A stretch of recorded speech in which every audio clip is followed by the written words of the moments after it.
Hey there, super friends. This is Joey with Last Point Gaming. Today is Wednesday, January 24th? Yeah, 24th, 2018. If you want to connect with us on social media, you can subscribe to us on YouTube under Last Point Gaming. You can friend up our Last Point Gaming Facebook account. You can follow us on Twitter at Last Point Gaming. You can follow me personally on Twitter at Stranger Sparrow, or you can always reach out directly with an email to lastpointgaming@gmail.com. So, yesterday I talked all about Battletech. I realized I made some mistakes. I actually looked up the PDF rulebook. Turns out you don't actually tap a resource to repair.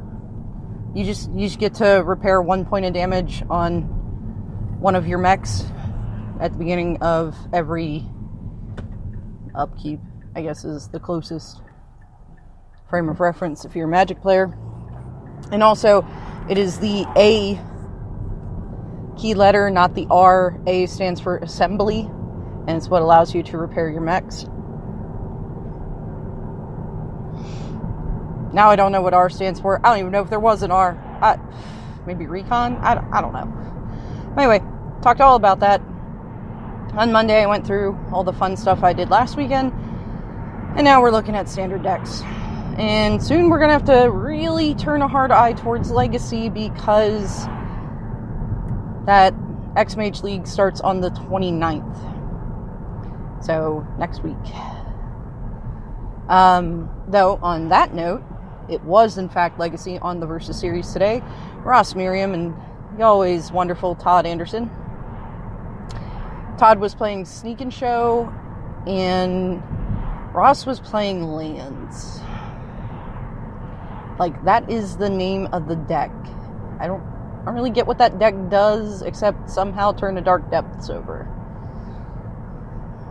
I don't know. But there's, like, weird dredgy shit going on, too. I don't know. I don't know what's happening. So, probably going with Legacy Elves. But if I'm playing humans in Modern and Elves in Legacy, what am I doing for Standard? There are two tribes warring for my heart here in Ixalan Standard. Well, rivals of Ixalan Standard. And that is Pirates and Vampires. And all I remember about the game 7th Sea is that I cannot be a pirate vampire. You gotta pick one or the other. Actually, in 7th Sea, I'm pretty sure you're all pirates. You just can't be a vampire. Lame.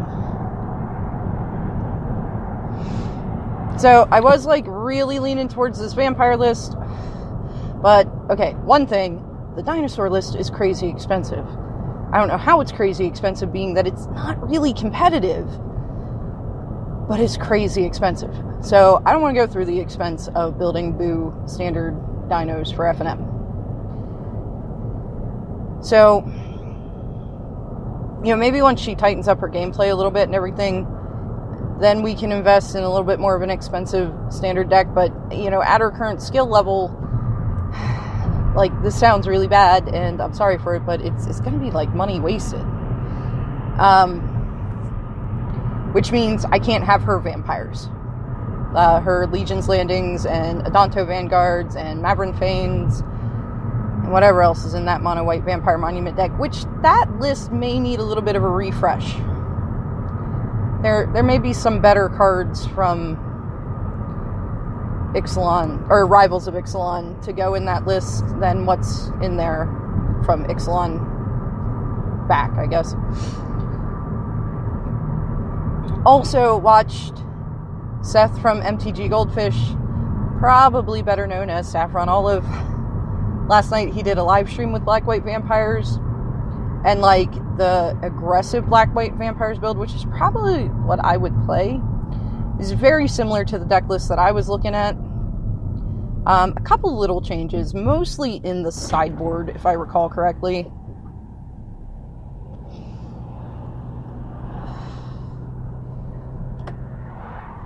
And he struggled a little bit with it. He did end up coming out 3-2. There were some great matches to watch, but, like, he definitely had a little bit of struggle going on. Now, one of the decks he went up against that it was a hard fought match and he did end up pulling it out in the end, but I mean, it was a rough fight, was like a more mid-rangey black-white vampires, which uses that new Elena card, the forecast, the 2, a black and a white, 1/1 chick. Which actually, yeah, that card was much more effective than I ever gave it credit for. I mean, 4 mana for a 1/1. I don't care how it beefs up. I mean, Mana Gorger Hydra was considered mostly unplayable outside of Hardened Scales for 3 mana for a 1/1 with Trample. So, but like this other deck he was playing against also at one point got out like 3 Radiant Destinies, which was a little crazy. And I imagine that deck list doesn't do good against, or doesn't do well against very many lists out there. So, watched him struggle a little bit, and one of my favorite content creators ever, Taryn from MTGO Traders, today his featured deck was a Rakdos Vampire build, or Rakdos Pirate build. And gotta say, it looked pretty good. I didn't get to listen to much of the stream, duty called, and had to kind of abandon it, but I'm gonna go watch the post-stream video of it and check out how that is, because there are definitely trade-offs between the two factions, I guess. Like, if you're playing black-white, you actually, I don't know if I would call them better dual-colored lands, but different. It's a different approach. Like, aside from an unclaimed territory, in black-red, there's no way you're getting a turn 1 untapped dual-colored land for red-black. Because you're either playing Canyon Sloughs or Dragon Skull Summits, or both. And Dragon Skull Summit can come in turn 2 untapped, but not turn 1. And Canyon Slough just never enters the battlefield untapped. So, well, I guess unless somebody has a Blood Sun out. Yeah, what's up with that craziness? So there's that, whereas at least in Black-White Vampires, you have the fast lands, but you only have the fast lands and unclaimed territories. So yeah, you can get a turn 1 untapped dual-colored land, but after turn 3, they're all coming in tapped. You know, the only turn that you're likely to have a problem playing out a Dragon Skull Summit tap or untapped is turn 1. Whereas, I don't know about you, but with the fast lands in me, they always seem to show up on the turn 4 draw step. Or it's like, oh, there you are, you jerk. So there's that. There's trade-off there. With white, you get access to cards like Ixalan's Binding, which I really think is an underrated card. I think that card's great. I get Cast Out has Flash. And being able to do things at instant speed, you know, being able to cast out a Hazoret the turn that your opponent casts it because she has haste. Being able to cast out a Godfarer's Gift the turn your opponent gets it on the table, because as long as they did it in their pre-combat main phase or, you know, before combat started, then they're going to get the combat hit. You know, I understand that there are definitely situations where that instant speed casting is great, but, well, and the cycling. Cycling also does help make that card more worthwhile, in my opinion, because if you get it too early in the game, it's what makes it more main deckable than Ixalan's Binding, I guess. But I don't know. Ixalan's Binding, there's always targets for it. The shutting down them being able to cast another copy of that spell, I think is great. One of the big things with Magic is consistency in your deck. This was the thing I went on my rant about concerning the intro decks and the Planeswalker decks and, the old event decks. And now they're coming out with these challenger decks, and the big thing they have to do is build a consistent deck. Because that's always been the failing of these products. Okay, this mishmash of cards has a plan attached to it, but the deck is so incredibly inconsistent. It's like, when I can, go this spell, this spell, this spell, this spell, it's great. I get to do that 1 out of every 20 games. So because of that consistency, Ixalan's Binding is fantastic if they can't get rid of it. I know over last weekend, Scarab God and I sat down to play a for funsies standard match because he's part of a team for the Philly Open this weekend. And he's their standard player. And he's playing Blue-Black Control. And I managed to Ixalan Binding his Gifted Aetherborn, his Torrential Gearhulk, and his Scarab God. And that's all he's got. He has no other win cons in the deck. He also has no way to destroy an enchantment. Now, he is playing blue, so he's got the counter magic, because, we talked about it, where he's like, man, I don't know what to do about that card. And, my thing's like, well, big thing is, turn 4, any deck playing white, you're going to have to leave up counter magic mana. Like, cast out's one thing. It's like, okay, you slowed me down, but that's alright, I'll draw another copy. But Ixalan's Binding is a completely different thing. And there's no real enchantment removal in blue-black. There might be a bounce spell you can hit the enchantment with and then keep up a counter. I don't know. So, it was definitely pretty rough on him. Now, I happen to get a good draw where, I had them exactly when I needed them.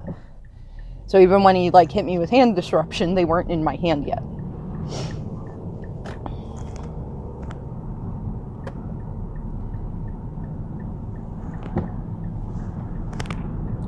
So, the card's a kind of big deal.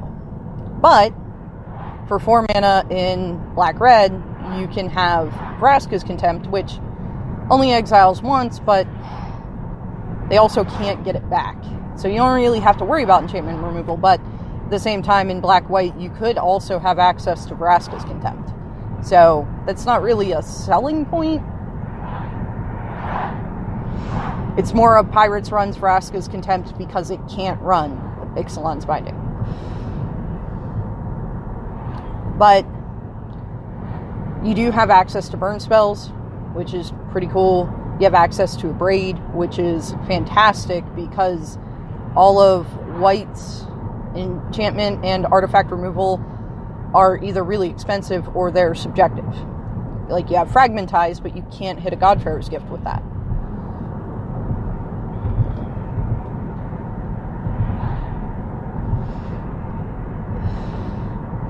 So, having access to a Braid against Godfarer's Gift also at instant speed, so there's that, is pretty good. Plus the direct damage spell to close out games. You have access to Lightning Bolt, or Lightning Strike and Shock. Plus Fatal Push, but again, that's any of the black cards, you can't really use them as a selling point in Rakdos Pirates because you could put them in Orzhov Vampires if they were the best card for the slot. I do think you end up with a faster, lower to the ground deck with Pirates because though the list Terran was running today, I don't recall there being any Forerunner of the Coalition in it, which seems a little odd because, well, I guess he is running 2 Neckbreakers. And Neckbreakers, you really don't want them until, turn 4. You don't want them clogging up your hand in the early game. You want your lower cost threats. And they're kind of a finisher card. So, but man, turning on City, at one point, Seth had City's Blessing and 2 Twilight Prophets out, which is what kept him in the game against that, the other black-white vampire deck. That card did a shit ton of work for him. Because you get the extra card draw, and that's great. But you get Ruin Raider with Rakdos Pirates, which is the more aggressive style card draw in the yeah, I don't really care about my life points. Also, you know, all your stuff is relatively cheap. I think the deck tops out at a 4-drop. So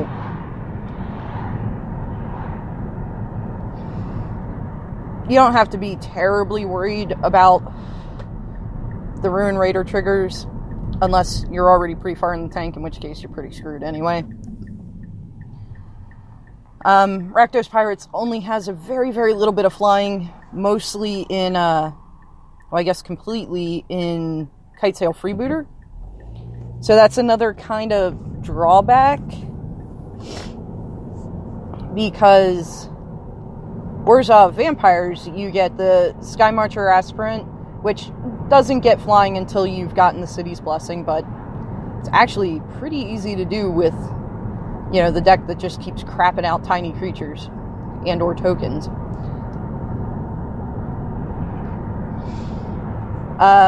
You have the Twilight Prophet, that's a flyer.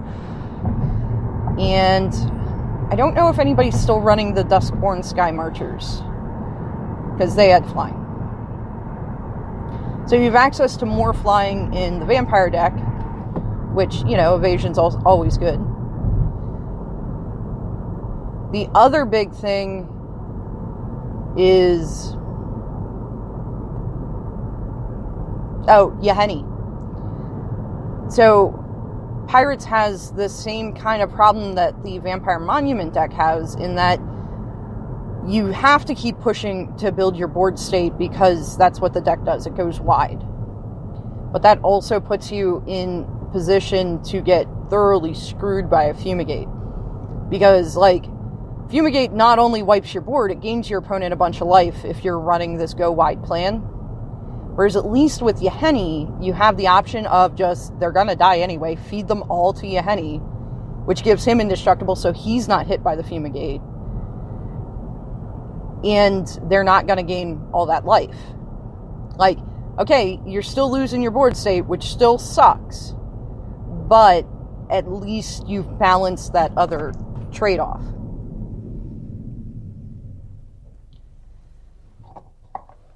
Plus, I mean, the Vampire Horde Chief that deals damage on the swing, and then there's the Vampire that drains when it enters the battlefield.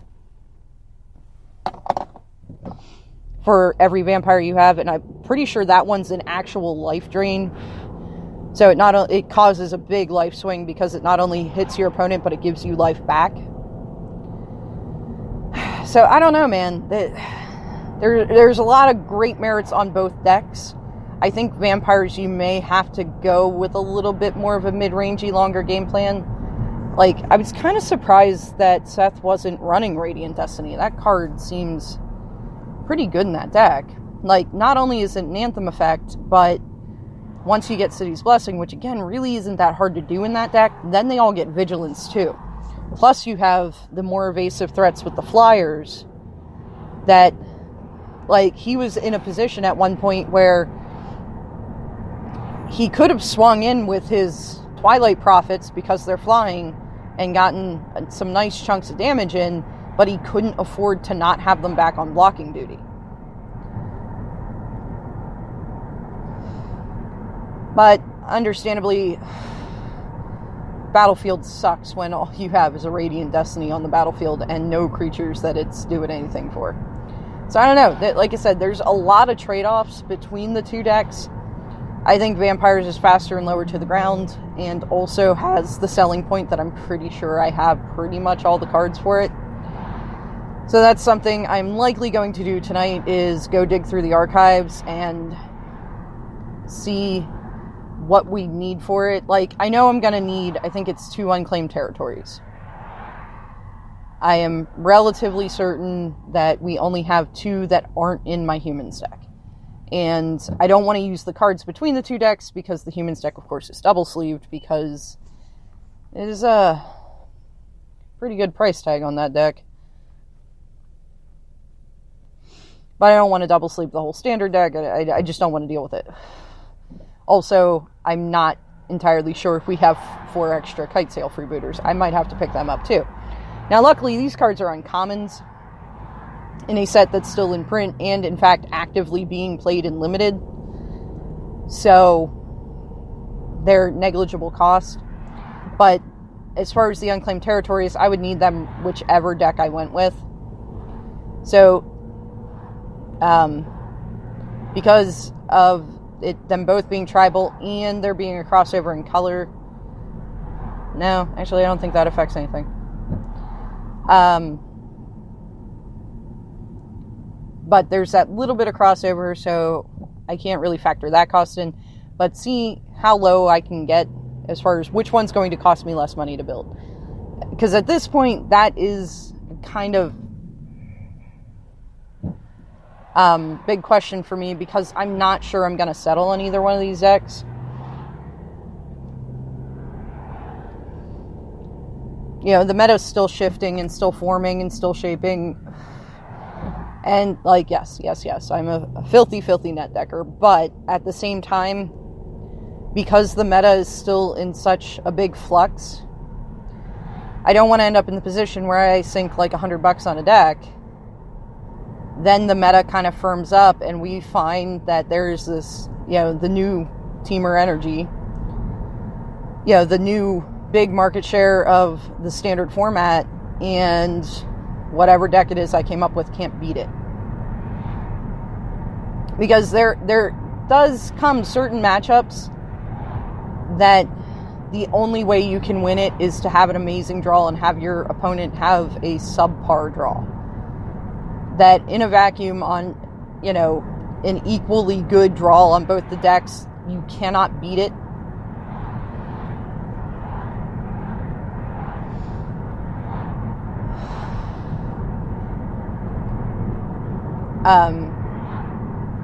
So, I mean, that does happen. So I don't want to sink a bunch of money in the deck until we see what comes out on top, because I want to have at least a reasonable chance matched up against that.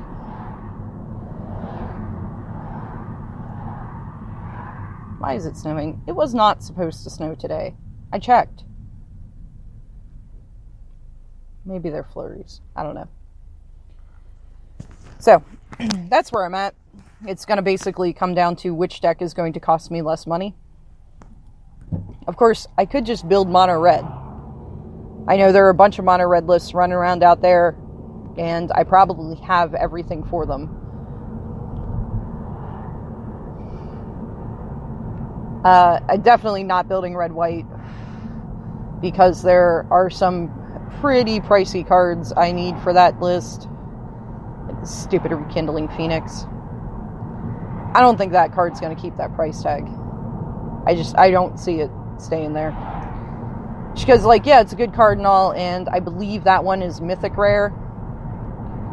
But with all the graveyard hate in the format,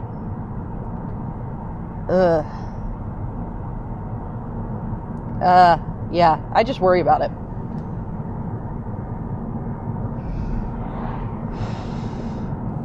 Plus, oh man, there's just so many cards I would need to acquire for that deck.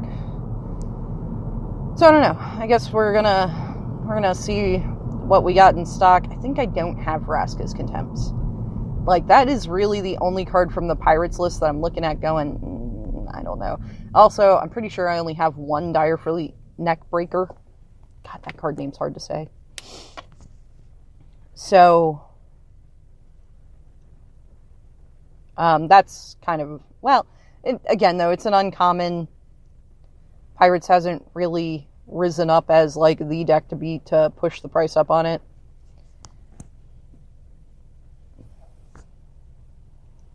So, but aside from that, I'm pretty sure I have most, if not all, of this deck list.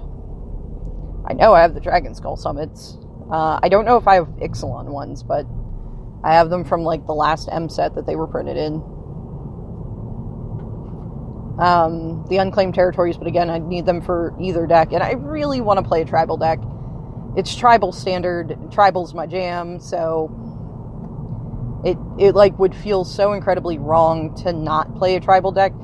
Now, I know what you may be thinking, you know, well, Ixalan is what started the tribal standard, but none of the tribes had quite the oomph they needed.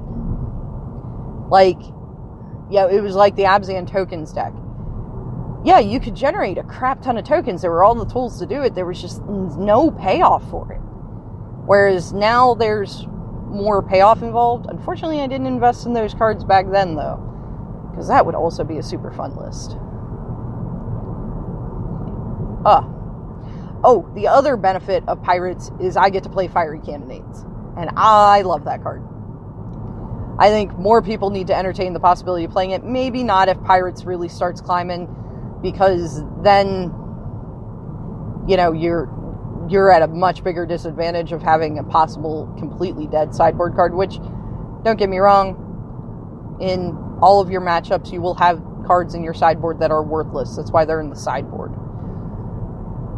But to not have a board wipe against Pirates, if they end up becoming like a real thing, that's a pretty big deal. But in the Pirates list, you might as well run the Fiery Cannonades. One-sided board wipes are always fantastic. Plus, they're instant speed, so guess what you can respond to with it? That's right, a Fumigate. Which, it isn't actually going to help you all that much, because it's not going to kill your stuff, because they're pirates, you see. Huh. Shit. I didn't really think that one through. Unfortunately, all the other board wipes are sorcery speed. Otherwise, that would be a great plan. Like, fine. I'm just going to stock this instant speed board wipe and say, fuck yo, Fumigate. I'll just kill all my shit in response. Which is what you get to do with vampires.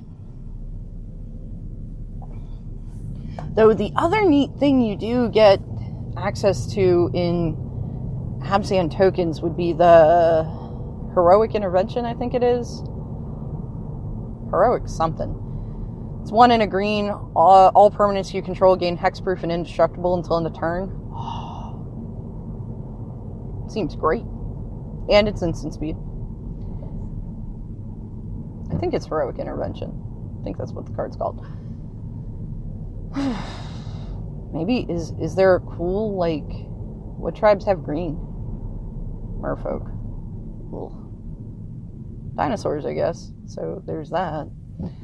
Why am I not looking at Merfolk at all, despite them actually looking pretty solid? Because they have blue. Fuck that color. Fuck everything about that color. I hate blue. I mean, I could just not put counter magic in the deck. Could be like, I'm not dealing with that. But there's also the Golgari counters deck. Does look pretty neat, especially because a couple weeks ago, Duck Hunt was running this black-green Explore deck. I don't recall him having Winding Constrictors in it, which seems like a bad omission. But yeah, that's all the deck did, was like explored and killed shit. Because stupid fucking Chupacabra. Not the new Chupacabra, of course, the old Chupacabra. So yeah, that's, I guess tonight I'm going to go through the archives and see what I can find, and probably update y'all tomorrow on what the status is there. But I made it home now, so as always, if you made it this far with me, thank you very much for listening, and I'll talk to y'all later.